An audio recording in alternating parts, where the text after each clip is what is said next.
সকলের সঙ্গে সঙ্গে গাচ্ছেন অদ্বৈত আচার্য।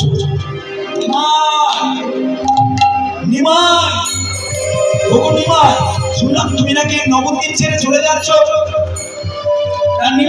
তুমি যদি কোনোদিন সত্যি সত্যি নবদ্বীপ ছেড়ে চলে যাও, সেদিন যেন তুমি আমাকেও সঙ্গে করে নিয়ে যাও। মহাপ্রভু বলছেন অদ্বৈত, এখন তুমি যে চিত্ত হয়ে গেছো, পুরো হয়ে গেছো, তা তোমাকে আমি কি করে নিয়ে যাবো? বলো কি নিমাই, আমি পুরো হয়ে গেছি বলে তুমি আমার সঙ্গে করে নেবে না?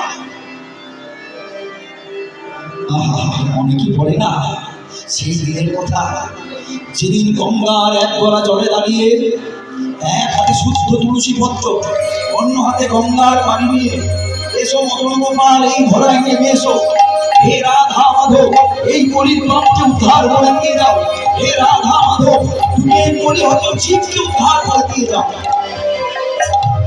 এই বলে তোমার জন্য কত কাঁদলাম, তোমাকে এই ধরায় আহ্বান করলাম, আর আজকে তুমি নবদ্বীপ ছেড়ে চলে যাচ্ছ, অথচ আমাকে বলছো আমি নাকি বুড়ো হয়ে গেছি। বেশ নিমাই, তুমি যখন সত্যি সত্যি আমাকে সঙ্গে করে নেবে না সিদ্ধান্ত গ্রহণ করেই ফেলেছ,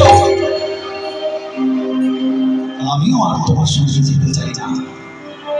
তবে নিমাই, তোমার কাছে একটি নিবেদন আছে। বড় বড় অদ্বৈত, কি নিবেদন আছে তোমার? না তোমার ভক্তরা এই জীবনে যে সমস্ত লীলা সামগ্রী গ্রন্থের মধ্যে লিপিবদ্ধ করে রাখবে, আগামী কোনো এক জন্মে এসে আমি যেন তোমার সেই লীলা পড়ে আনন্দ লাভ করতে পারি। তথাস্তু। অদ্বৈত, আমি তোমাকে আশীর্বাদ করলাম, আমার ভক্তরা যে লীলাগুলো গ্রন্থের মধ্যে লিখে রাখবে, আগামী কোনো এক জন্মে এসে তুমি আমার সেই লীলা পাঠ করে অফুরন্ত আনন্দ লাভ করবে। এই অদ্বৈত আচার্যের পরের অবতার হচ্ছে এই প্রভু শ্যামানন্দ।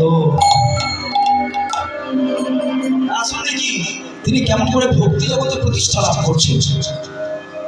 আমাদের এই মেদিনীপুর জেলা, আপনার কাছাকাছি মেদিনীপুর জেলায় ধারেপুরা বাহাদুরপুর বলে একটা গ্রাম আছে। যে গ্রামে একজন গরিব চাষি বাস করেন, যার নাম হচ্ছে কৃষ্ণ মন্ডল। পরিবারের কর্তার নাম হচ্ছে কৃষ্ণ মন্ডল, আর স্ত্রীর নাম হচ্ছে তুলিকা দেবী।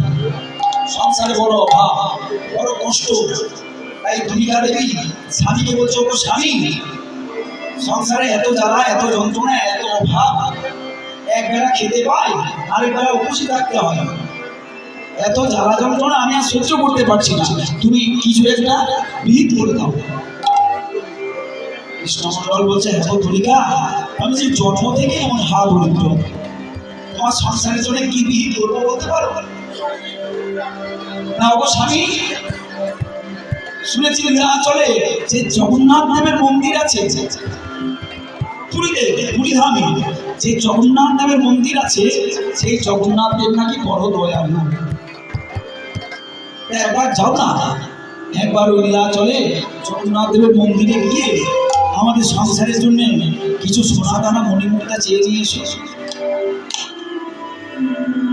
কৃষ্ণমন্ডল বলছে, ও তুলিকা, দেখো লোকে জগন্নাথ দেবের কাছে প্রেম চাইতে যায়, জগন্নাথ দেবের কাছে ভক্তি আনতে যায়, আর আমি যাবো জগন্নাথ দেবের কাছে টাকা পয়সা চাইতে?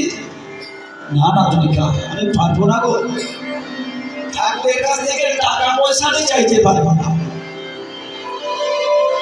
তুলিকা দেবী বলছে, ও স্বামী, তার নামই হচ্ছে জগন্নাথ, মানে এই জগতের নাথ বা এই জগতের স্বামী, আর নিজের স্বামীর কাছ থেকে কিছু চাওয়া এ মোটেই অন্যায় নয়।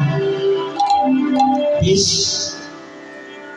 ওকে তুলিকা, তুমি যখন এত করে বলছো, আমি তোমাকে কথা দিলাম, একবার জগন্নাথ দেবের মন্দিরে গিয়ে জগন্নাথ দেবের কাছ থেকে কিছু টাকা পয়সা আমি চেয়ে নিয়ে আসবো, তোমাকে কথা দিলাম। তাই স্ত্রীকে দেওয়া কথা রাখবার জন্য মেদিনীপুর জেলার ওই ধারেপুরা বাহাদুরপুর গ্রামের গরিব চাষি কৃষ্ণ মন্ডল